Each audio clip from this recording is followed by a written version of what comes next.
नमस्कार दोस्तों, आपके अपने चैनल भक्ति सागर में आपका स्वागत है।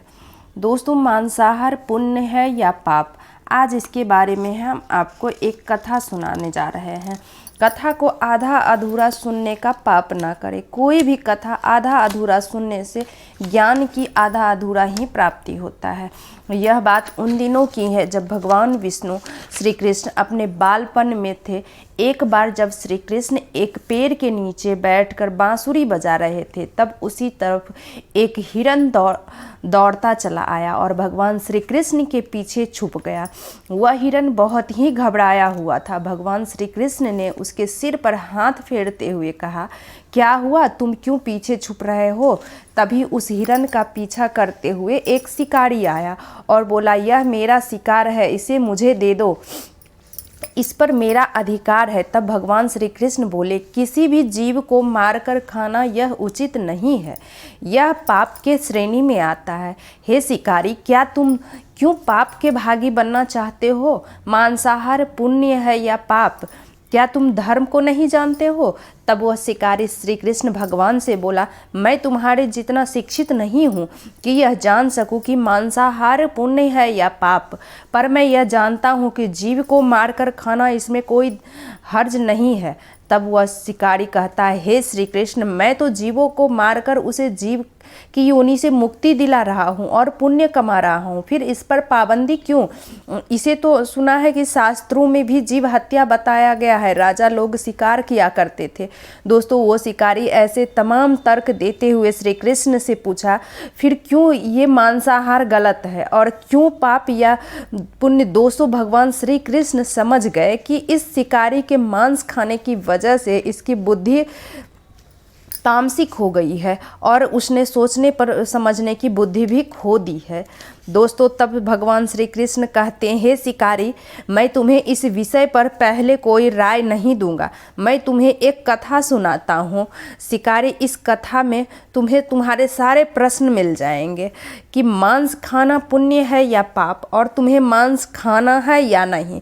दोस्तों, तब वह शिकारी सोचने लगा कि इसमें तो मेरा कोई घाटा नहीं है, इस कथा को मैं सुन ही लेता हूँ, मेरा मनोरंजन भी हो जाएगा और बाद में मुझे इस हिरन का मांस भी मिल जाएगा।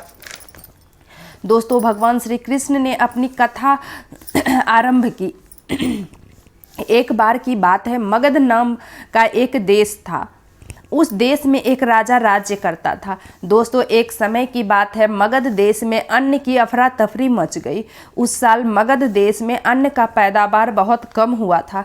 दोस्तों, तब राजा को चिंता होने लगी, यदि इस समस्या का समाधान न किया जाए तो संरक्षित अनाज भी खत्म हो जाएंगे और संकट बहुत बढ़ जाएगा। दोस्तों, तब राजा ने राज्यसभा में पूछा, देश की खाद्य समस्या को सुलझाने के लिए सबसे सस्ती वस्तु क्या है?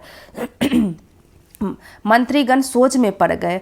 चावल, गेहूं, आलू इत्यादि पदार्थों को उगाने के लिए बहुत श्रम करना पड़ता है, तब वह तभी प्राप्त होते हैं जब प्रकृति का प्रकोप ना हो। ऐसे में तो कुछ सस्ता हो ही सकता है। दोस्तों, तभी शिकार का शौक रखने वाला मंत्री ने सोचा कि यही उत्तम अवसर है, क्यों ना अंधाधुंध शिकार के लिए राजा की अनुमति ले लिया जाए। दोस्तों, तभी उस मंत्री ने सभी में राजा से कहा कि हे राजन, सबसे सस्ता पदार्थ है मांस, इसके लिए धन का भी खर्च नहीं है और पौष्टिक खाना भी मिलता है। दोस्तों, तभी कुछ और सैनिक ने भी इस बात का समर्थन कर दिया, लेकिन मगध के राजा अभी और मंत्री अभी चुप थे। दोस्तों, सम्राट ने पूछा, प्रधान आप चुप क्यों हैं, आपका क्या मत है? दोस्तों, तब प्रधानमंत्री ने कहा, हे राजन, मैं यह नहीं मानता कि यह कहना सत्य है कि मांस सबसे सस्ता पदार्थ है। हे राजन, फिर भी इस विषय पर मैं आपसे विचार कर रखूँगा, अपने विचार कल रखूँगा। दोस्तों, मंत्री उसी रात मांसाहार का प्रस्ताव रखने वाले सामंत के घर पहुँचे। सामंत ने इतनी देर रात मंत्री को अपने घर आया देखा तो वह घबरा गया। दोस्तों, सामंत किसी अनिष्ट की आशंका से वह कांप रहा था। दोस्तों, तब मंत्री ने कहा, संध्या को महाराज बीमार हो गए हैं, उनकी हालत बहुत ही खराब है। राजवैद्य ने कहा है कि किसी शक्तिशाली देह का तो 2 तोला मांस मिल जाए तो राजा के प्राण बचाए जा सकते हैं।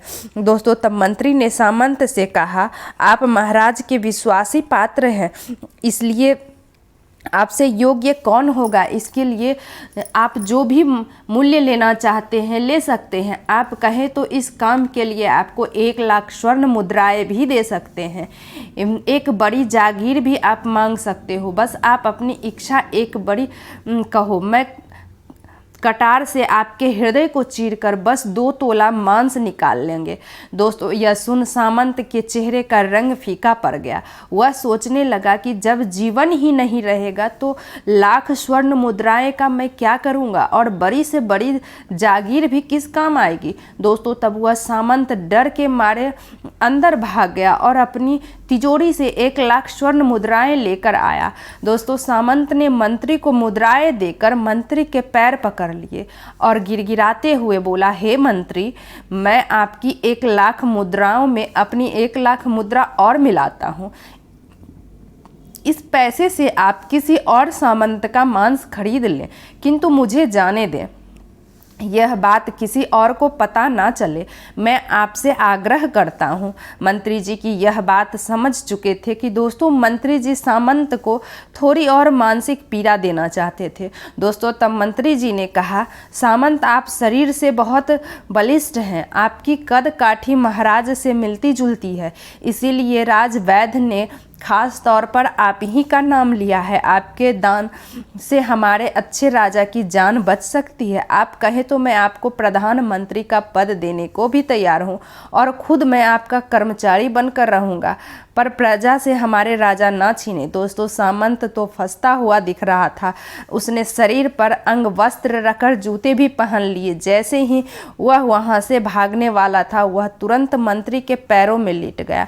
दोस्तों, और उसने मंत्री से याचना करने लगा कि मैं इस योग्य नहीं हूँ। जब प्राण ही नहीं रहेगा तो प्रधानमंत्री का पद या राज सिंहासन भी मिल जाए तो क्या करूँगा। आप चाहे तो मेरा सब कुछ ले लो, पर मेरा प्राण ना लो। मैं अपना भवन, ये सारा धन दौलत आपको सौंपता हूँ। रातों रात राज्य से निकल जाऊँगा। दोस्तों, सामंत इतना कहकर वो अपने छोटे घोड़े की ओर भाग गया और जैसे ही अपना घोड़ा पर चढ़ने लगा, पीछे से आवाज़ आई, अभी आपने अपने पीछे तुम परिवार को भी छोड़ रहे हो। सामंत बोला, मैं प्राण से प्रिय कुछ भी नहीं है। जब जीवन ही नहीं रहेगा तब परिवार का क्या करूँगा। जीवन रहेगा तब ही सुखी रह सकूँगा। इतना कहकर घोड़े पर छलांग लगाकर बैठ गया।